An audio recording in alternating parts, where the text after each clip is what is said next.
오늘 말씀은 창세기 41장 말씀입니다. 오늘 본문에는 바로 왕이 꿈을 꾸고 요셉이 해석하는 그 내용을 담고 있습니다. 바로가 꿈의 내용은 아름답고 살찐 7암소가 나일강가에서 올라와 풀을 뜯고 있는데 그 뒤에 흉악하고 파리한 7암소가 올라와서 이 아름답고 살찐 7소를 먹은 꿈이죠.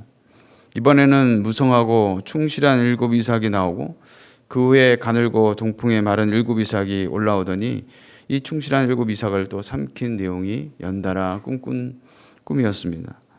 바로왕은 이 요상한 꿈 때문에 마음이 괴로워서 사람을 보내어 애굽의 점술가들을 불러다가 이 꿈을 해석하도록 했지만 아무도 해석하는 자가 없었다라는 것이죠.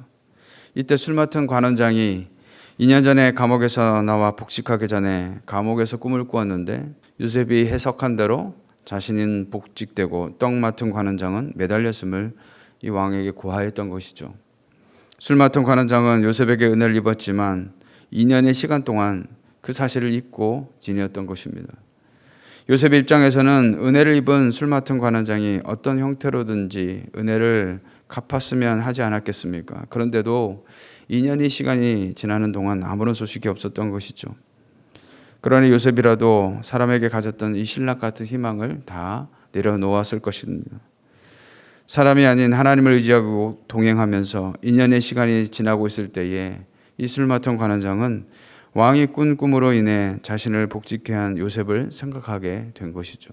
오늘 이 내용을 보면서 바로 이 시간이 하나님의 때를 이룰 시간인 것을 우리가 볼 수 있는 것입니다. 이것을 어떻게 알겠습니까? 2년이 다 지나고 다 잊은 은혜를 이제야 떠올리는 것하며 바로 이어 바로 왕의 꿈을 해석하는 기회가 주어지는 등등의 이 사건들이 모든 것이 일사천리로 진행된 것을 보면 알 수 있지 않겠냐라는 것이죠. 이런 면에서 요셉에게 감옥은 죄에 대한 형벌을 받는 장소가 아니라 하나님의 뜻을 이루기 위한 예비된 장소였다는 사실입니다. 만약 요셉이 왕의 죄수를 가두는 감옥에 들어가지 않았다면 이 두 관원장을 만날 일이 없었을 것입니다. 그리고 바로 왕의 꿈을 해석하는 기회조차 얻을 수 없었다라는 것이죠.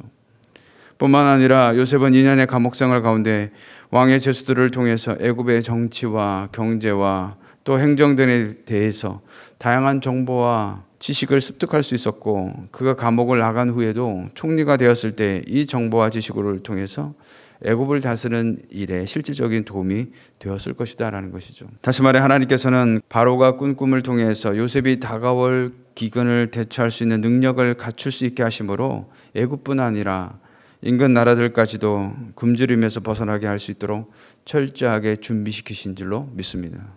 사랑하는 성도 여러분, 누가 감히 상상이나 할 수 있는 방법이었겠습니까?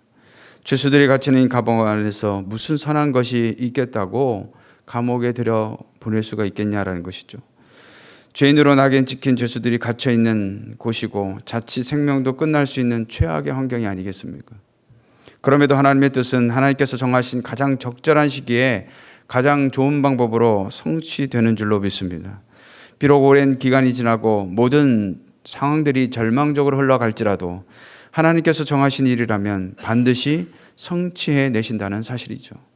이는 마치 하나님께서 아브라함에게 100세의 이삭을 주셨듯이 사울에 이어 기름 부음 받은 이 다윗이지만 사울에게 쫓겨 광야와 타국을 전전하다가 일생을 마칠 수밖에 없는 상황처럼 보였지만 결국은 하나님은 그를 통해서 이스라엘과 온 유다의 왕으로 세우셨던 것처럼 마찬가지다라는 것이죠.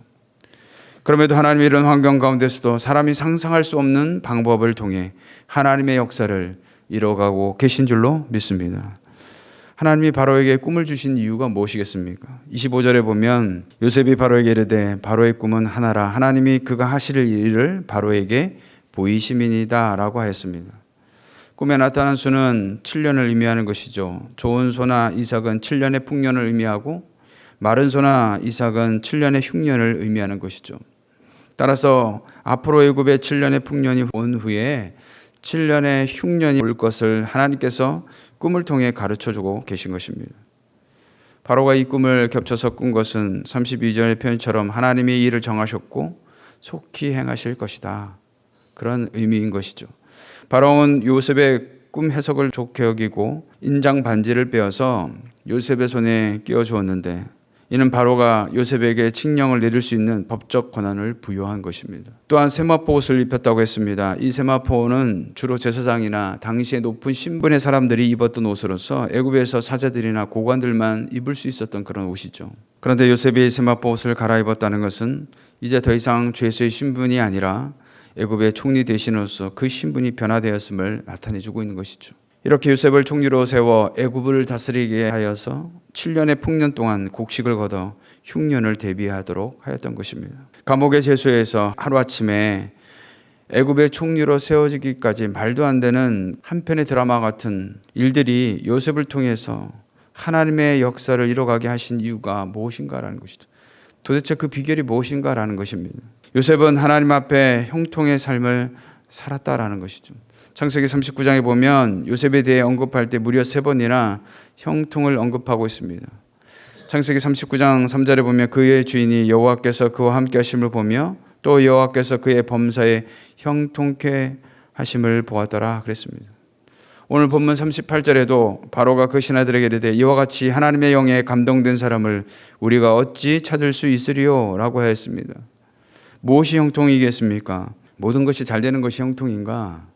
성경이 말하는 형통은 내 환경이나 형편과 상관없이 어디에든지 무슨 일을 당하든지 하나님과 함께 하는 삶이 형통인 줄로 믿습니다. 따라서 요셉은 비록 그가 감옥 안에서 있어도 불평하지 않고 하나님을 끝까지 신뢰하였던 것이죠. 이처럼 하나님과 함께한 사람은요, 불평하지 아니하고 하나님을 신뢰하는 그 믿음으로 사는 것입니다. 요셉은 보디발의 집에서 주인이 볼 때도, 감옥 안에 갇혀 있을 때 간수장이 볼 때에도, 그리고 바로 왕이 볼 때에도, 이 불신자들이 볼 때에도 인정할 수밖에 없었던 그런 모습이었던 것이죠. 그렇다면 하나님께서 함께 하신 삶은 어떤 것이겠습니까? 바로 성령 충만한 삶인 줄로 믿습니다. 내 육신의 소욕대로 살아가는 삶이 아니라 성령의 감동에 이끌려 살아가는 삶을 살아갈 때에 형통의 삶을 살아가게 되는 줄로 믿습니다. 이는 요셉을 바라보는 바로 왕의 고백 속에서도 찾아봤듯이 하나님의 영에 이끌리는 한 사람이 앞으로 다가올 그 누구도 알 수 없었던 7년의 흉년을 대비하게 하고 애굽을 살리고 이스라엘을 부욕케 하는 밑거름으로 사용하신 줄로 믿습니다. 사랑하는 성도 여러분, 그렇다면 오늘 저와 여러분의 삶은 어떠하고 있습니까? 육신의 삶을 따라 살기를 원하십니까? 아니면 성령이 이끄신 대로 살기를 원하고 계십니까? 비록 나는 부족하고 연약해도 내 안에 역사하시는 성령께서 역사하실 때에 내 삶을 통해 나 한 사람을 통해 하나님의 놀라운 역사를 오늘도 이뤄 가실 줄로 믿습니다. 이러한 삶에 부름받고 쓰임받는 복된 하루가 되시기를 주님의 이름으로 축원을 드리겠습니다.